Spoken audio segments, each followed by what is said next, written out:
उन दिनों की है जब बुद्धा मरवन में अपना समय व्यतीत कर रहे थे। इस समय तक बुद्ध की प्रसिद्धि दूर दूर तक फैल चुकी थी।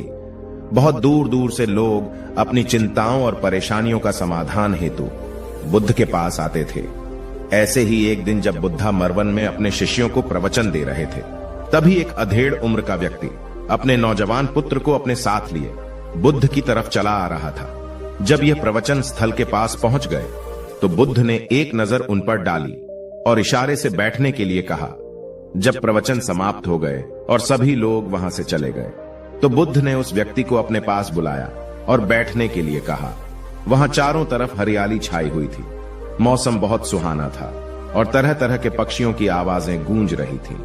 ऐसा नजारा देखकर उस व्यक्ति को अंदर से असीम शांति महसूस हो रही थी। इसके बाद बुद्ध ने उस व्यक्ति से आने का कारण पूछा तो इस पर व्यक्ति ने कहा, तथागत, मैं 2 दिन की लंबी यात्रा करके अपने पुत्र को आपसे मिलवाने लाया हूं। ये मेरा इकलौता पुत्र है और ये हर समय थका थका रहता है। ऐसा लगता है जैसे इसके अंदर कोई जान ही ना हो। इसका स्वभाव भी काफी चिड़चिड़ासा हो गया है। अगर हम इससे कुछ भी कहते हैं तो यह हमारी छोटी छोटी बातों पर गुस्सा हो जाता है। इसके देखने की क्षमता भी उम्र से पहले ही कमजोर हो गई है और इसके बाल भी सफेद पड़ने लगे हैं। इतनी कम उम्र में इतनी बड़ी उम्र का लगना, मुझे तो कुछ समझ नहीं आ रहा है। तथागत, मैं अपने पुत्र के स्वास्थ्य को लेकर बहुत चिंतित हूं। जब मैं अपने पुत्र को वेद जी के पास लेकर गया तो उन्होंने कुछ औषधि दी और कहा, अपने पुत्र को तनाव कम लेने के लिए कहो। वो अपने दिमाग में बहुत अधिक तनाव लेता है, इसलिए उसकी ऐसी हालत हो गई है। लेकिन मैंने उसको बहुत समझाने के बाद भी तनाव का मतलब समझ नहीं आया। मुझे नहीं पता कि तनाव होता क्या है, यह किन कारणों से आता है और उसे कैसे अपने पुत्र के दिमाग से निकालूं। लेकिन मुझे सबसे पहले तो यह समझना है कि तनाव होता क्या है। इसीलिए तथागत मैं आपके पास आया हूं। कृपया आप मेरी समस्या का समाधान कीजिए। यह सुन बुद्ध उसके पुत्र को बड़े ध्यान से देखते हैं। उसके चेहरे को देखते हैं, उसकी आंखों को देखते हैं और फिर उसके हाथों की नब्ज को भी देखते हैं।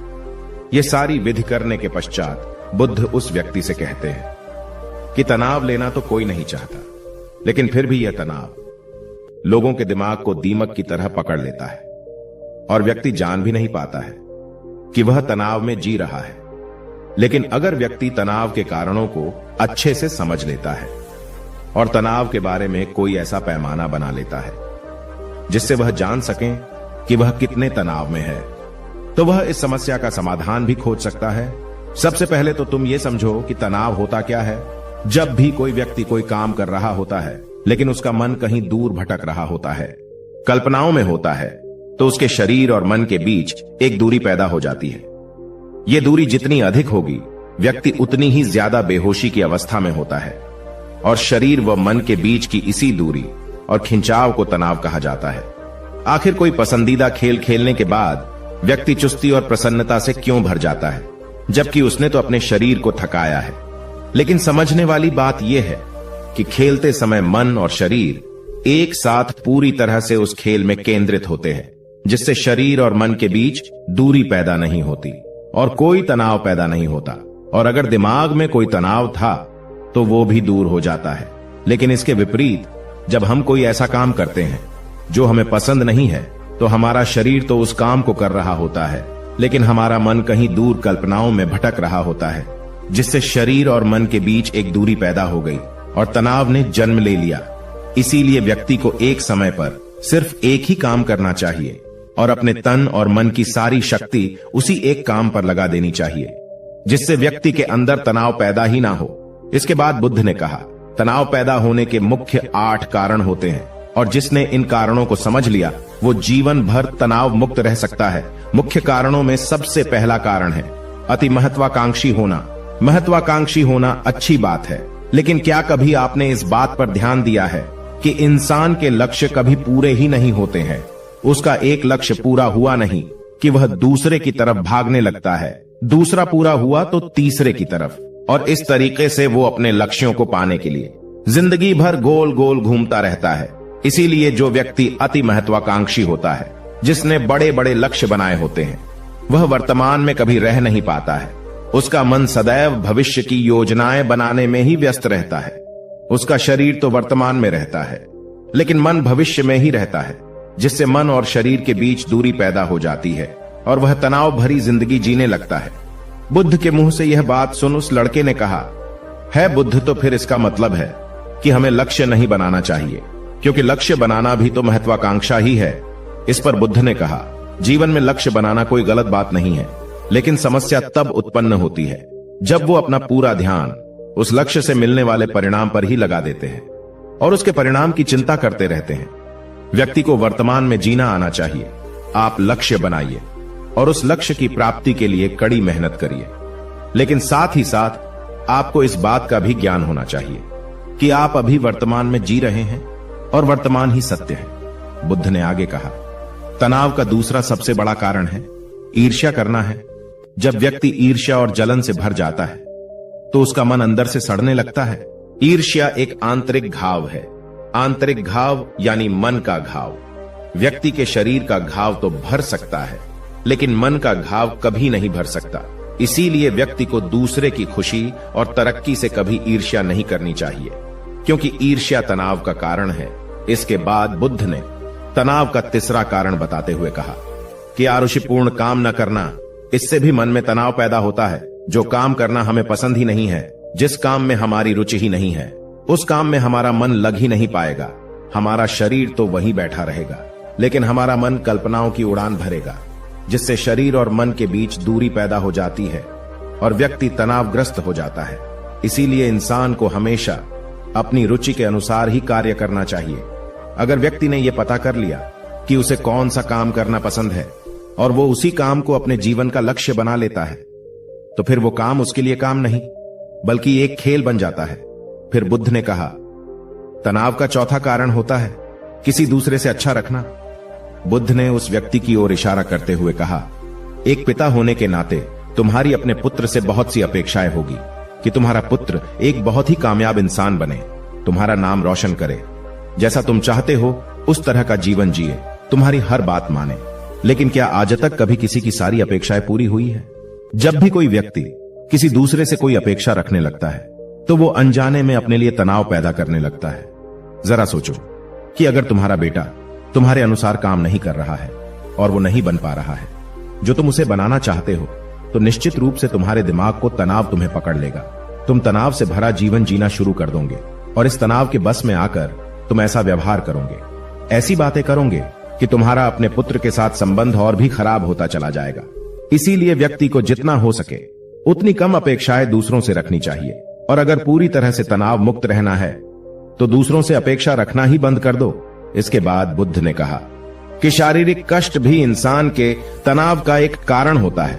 जब व्यक्ति किसी शारीरिक पीड़ा से गुजर रहा होता है तो उसका पूरा ध्यान अपने उस शारीरिक दर्द पर होता है और वो पूरे दिन बस उसी के बारे में सोचता रहता है, जिससे उसका मन दुख के विचारों से भर जाता है और ऐसी स्थिति में व्यक्ति तनावग्रस्त रहने लगता है।